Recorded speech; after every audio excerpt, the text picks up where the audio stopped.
Sports games. Not my favorite genre of games, but that's mainly just because they all just kind of blend together into a Howard Blandy smoothie. Same basic ass gameplay, same boring looks, same feeling of me passed out from boredom. Of course, I'm not trying to say all sports games are like that. Some want to try to stand out from the crowd. The Mario sports games make the playing field more cartoony and chaotic. Wii Sports is so iconic it hurts more than a pop fly.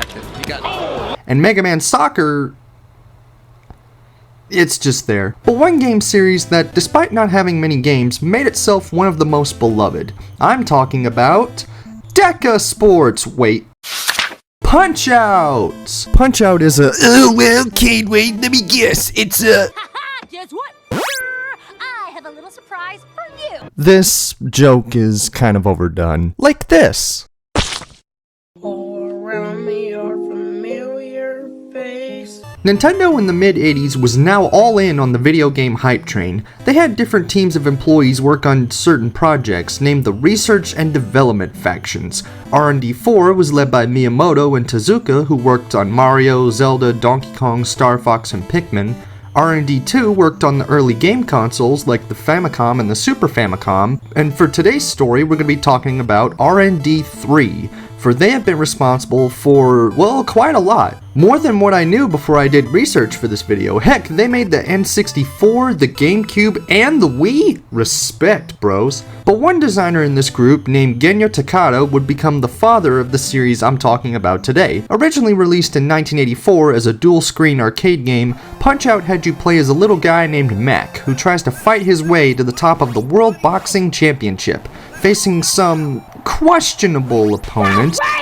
Having two screens to show the stats and the gameplay was a pretty cool concept at the time, and it sold well enough that they made another version with more fighters, but by this point the Famicom was already out in Japan and the United States as the NES, so Takeda and his team decided to port the game over to the Famicom with some slight changes. The main boxer wasn't made of graph paper, some opponents were dropped, some stayed, and the plot remained mostly similar, but instead of going solo, Matt gets a traitor to help him out named Doc Lewis. And I gotta say, I love this guy. He only has two things on his mind: chocolate bars, I can't even find my chocolate bar. I must be in the wrong corner. and Nintendo. They really knew their target audience. That was a joke. Now I know some of you are probably thinking, but KADE WADE, where does Mike come into this? I mean, his name is on the cartridge. Well, I'm glad you asked, but first of all, get back into full screen. I see you scrolling down for something else. Also, Mike's involvement of how he got into this game is quite fascinating. In 1987, Nintendo of America's president Minoru Iwakawa was attending a boxing match, and one fighter in particular impressed him so much with his fast reflexes and scathing power: Mike Kid Dynamite Tyson. At this point in his career, Tyson was a beast. 21 wins, 17 KOs, no losses, world champion. It was like a match made in heaven. Tyson was approached about the idea, and later he signed a deal with Nintendo to make him the final boss of the game and to have his name in the title. The game quickly became one of the most popular picks for the system. Everybody loves this game. Whenever you bring up a top 10 NES games list, every single one of them mentions Punch-Out. I don't know, don't fact check me on that. The visuals, the wacky characters, the tight gameplay, and having Tyson being the ultimate challenge made this game sell over 3 million copies, putting it in the top 20 best-selling NES games. You may be a beloved game, Punch-Out, but let's see if your legacy can stand up against my ultimately useless, unnecessary, not objective opinion that doesn't mean anything in the grand scheme of the universe. Punch-Out is divided into 4 main parts called circuits. You have to face a certain number of fighters in each section in order to take on the champion and get the awards. The minor circuit has 3 fighters, the major circuit has 4, the world circuit has 6, and the last fight is against Tyson himself. Each opponent that Mac faces hails from all different corners across the world, and they've all become beloved characters in gaming. Some examples being the scared French châté known as Glass Joe, who lost 99 fights and only has 1 win to his name. The Encantador Toro fighter of Don Flamenco, the soda-chugging Ruski Soda Popinski, and the totally tubular Mondo Righteous Broad Dude Super Macho Man. as well as many other iconic fighters. Now, I didn't know how to address this, but considering its Punch-Out and its modern day, I have to bring up that the series, even when it came out, has been accused of promoting racist stereotypes. I mean, I can definitely understand when you have stuff like Piston Honda saying stuff like this. Oh my goodness! Soda Popinski originally being named Vodka Drunkinski, Jesus Christ. And one of the arcade fighters literally being called Pizza Pasta.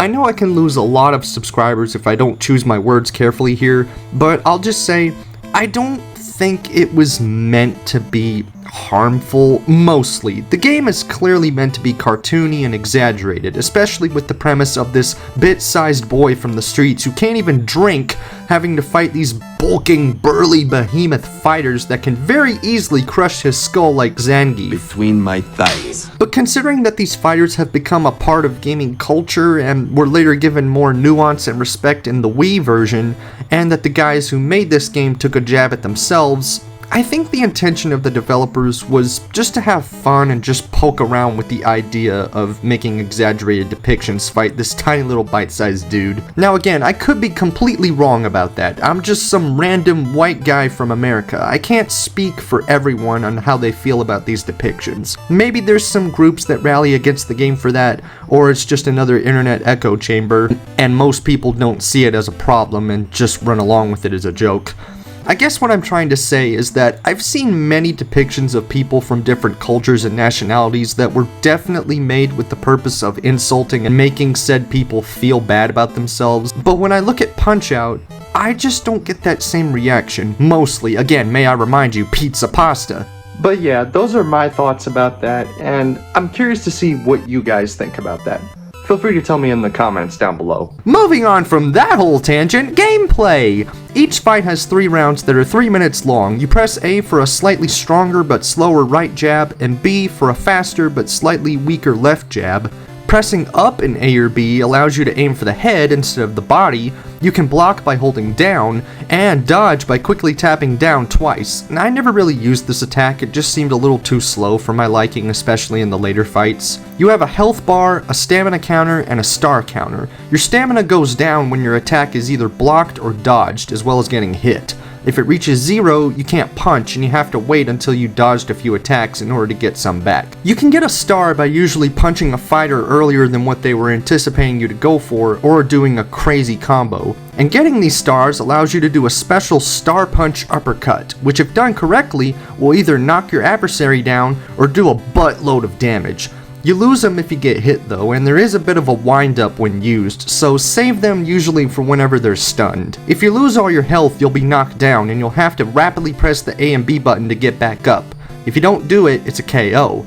You either win the match by KO, TKO, or by decision based on how many points you earn in the fight. Well, holy hot damn, points actually have a purpose in this game. I'm surprised. In between each round, Doc and Mac converse with each other about the fighters, how Mac is feeling with his swollen eyeballs and brain damage, and the Nintendo Fun Club. Pressing the select button makes Doc pump Mac up a little bit, which gives you some health back if you lost some. Nice. Only for one time though. Some fighters you'll be able to read like a book, and some require some brain meats. Just don't let said brain meats get out on the floor. Analyze each fighter's patterns and behaviors, know the timing and controls, and you should be okay up until the World Circuit, which is where it's half new fights and half rematches that have more aggressive attacks. But after running for hours and dodging rushes, magic, and more punches than Mike Tyson, you eventually face, well, Mike Tyson, Mr. Dream. Who? Nah, get that re-release wannabe out of my face. Yeah, after Tyson's contract expired with Nintendo, they re-released the game with a new fighter in his stead with this baby-faced, goody-two-shoes, whitewashed John Cena-looking motherfucker. But no way, boy, we fightin' the real deal Iron Mike himself, either by winning against all the previous fighters for one shot, or just the code, just use the code. Now Tyson, he's bigger, faster, and stronger too, and he'll knock you so fast, you'll feel like poo. Words cannot express how difficult Mike is. There's a reason he is ranked as one of the hardest bosses in gaming, and every single time I lose, I just hear him in my head, taunting.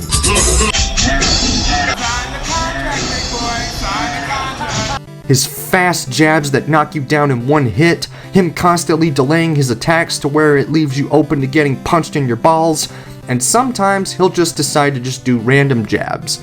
Now, I know the fight looks impossible, and it definitely felt like it when I was fighting him, but trust me, there is a pattern to how you do this. I can't really go over it right now because I'm kind of pressed for time, but I just want to tell you right now that it is possible. When I release the Let's Play, I'll show you the strategy in that video. But eventually, after learning the strategies, practicing on Dream, and having the strength to get back up again, I just want to tell you guys something. This video was meant to be the celebration of the channel turning 5 years old, and it's just crazy to think about that. 5 years ago, I was just some random boy with his phone making stupid random shit on YouTube. And 5 years later, I'm a random adult making slightly less dumb shit on YouTube. I've had droughts, I've had burnout, and I've even felt tired of doing this. But after a while, I found out it's all just in the name of fun. I love talking about the stuff I enjoy, whether that be video games, trains, making movie references I grew up watching, or just memes and pop culture references. It's just simply fun. And even though I don't have 1 million subs, I'm getting there one sub at a time, and it's a small victory whenever I see you guys express that I did a good job in the comments section. And in the end, it's the small victories that mean a lot. Sit your bitch ass down! Yeah! Yes! Yes! Oh my god! Look at that! I, KADE Wade, have officially beat Iron Mike Tyson on the NES, and he winked at me. You couldn't see it. He's like, "Great fighting, Mac. I've never seen this thing to speak before."